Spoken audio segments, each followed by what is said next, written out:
Oke, di video kali ini gue akan bikin video yang beda di mana gue akan bahas cara berpikir orang miskin. Nah, kalian bingung kan? Kenapa gue bikin videonya? Itu cara berpikir orang miskin. Kenapa sih gue bikin video seperti ini? Karena salah satu pahlawan di hidup gue itu adalah Warren Buffett yang bikin Berkshire Hathaway. Kalian semua udah tahu ya, dia pahlawan gue dari gue masih sangat kecil. Dia inspirasi gue dan dia yang gue paling banyak belajar sama beliau. Nah, beliau ini punya partner yaitu arsiteknya dari Berkshire Hathaway, Charlie Munger. Charlie Munger tuh punya pemikiran yang namanya invert atau invert thinking, berpikir terbalik. Jadi di sini gue akan kasih tahu kalian cara pikirnya orang miskin tuh apa, biar kalian bisa kepikir kebalik dari cara pikir orang miskin dan mindset orang miskin ini. Manusia itu selalu lebih gampang untuk didesain untuk spot bahaya ya. Kayak tadi kalau kita punya restoran, untuk spot gimana cara restoran itu bangkrut itu lebih mudah untuk kita. Nah, justru itu kita bisa bikin restoran kita lebih thriving. Dalam investasi sama. Kalau gue mau bangkrut, apa yang gue lakukan? Oke, gue all in pakai uang dari hutang yang bukan punya gue hajar di satu tempat terus hilang semua. Itu pasti jadi miskin. Jadi caranya seperti itu untuk kita dapat gambaran tentang kehidupan. Nah, pemikiran orang miskin tuh yang pertama apa? Orang miskin tuh selalu mikir ya, sesuatu itu selalu butuh uang. Maksudnya apa? Oh, mau mulai usaha ini harus butuh uang. Coba kalau gue punya uang segini, coba kalau gue punya ini, coba gue punya ini. Orang miskin tuh selalu berpikir dengan alasan ya.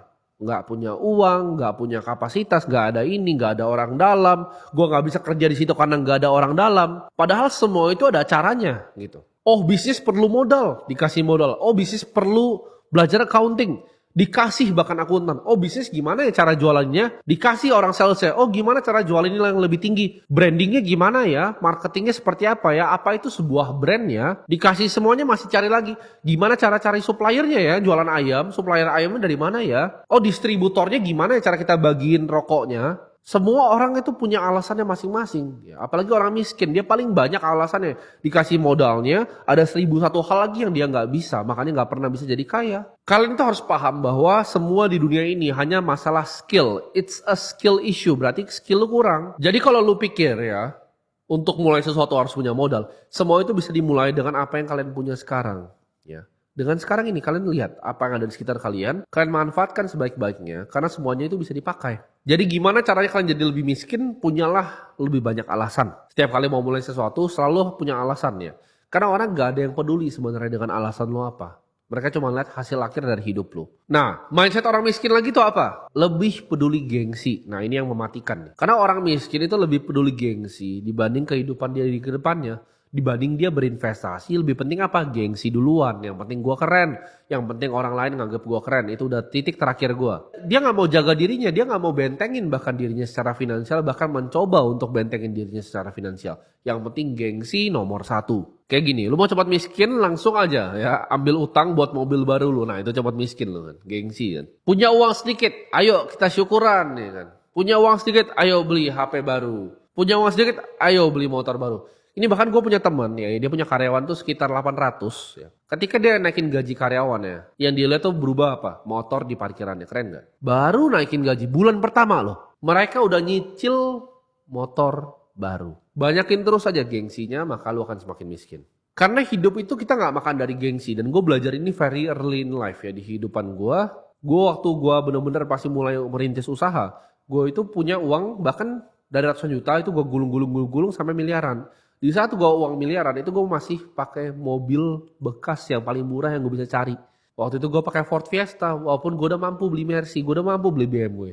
Itu gila, anak-anak muda di umuran gue itu bahkan bakal ngutang mungkin untuk beli Porsche itu dengan uang gue. Tapi gue cuma beli Ford Fiesta, kenapa? Karena gue dari dulu seperti itu. Gue lebih pedulin masa depan gue dibanding gengsi semata. Lu belum punya uang buat beli mobil secara cash, jangan beli. Jangan hutang, jangan ambil riba. Ini gue bakal ditentang banyak banget orang. Tapi ya udahlah gak masalah. Karena gue ngerasa gue cuma mau nyampein apa yang menurut gue kebenaran. Belum punya uang untuk beli rumah, jangan KPR. Ini menurut gue pribadi ya.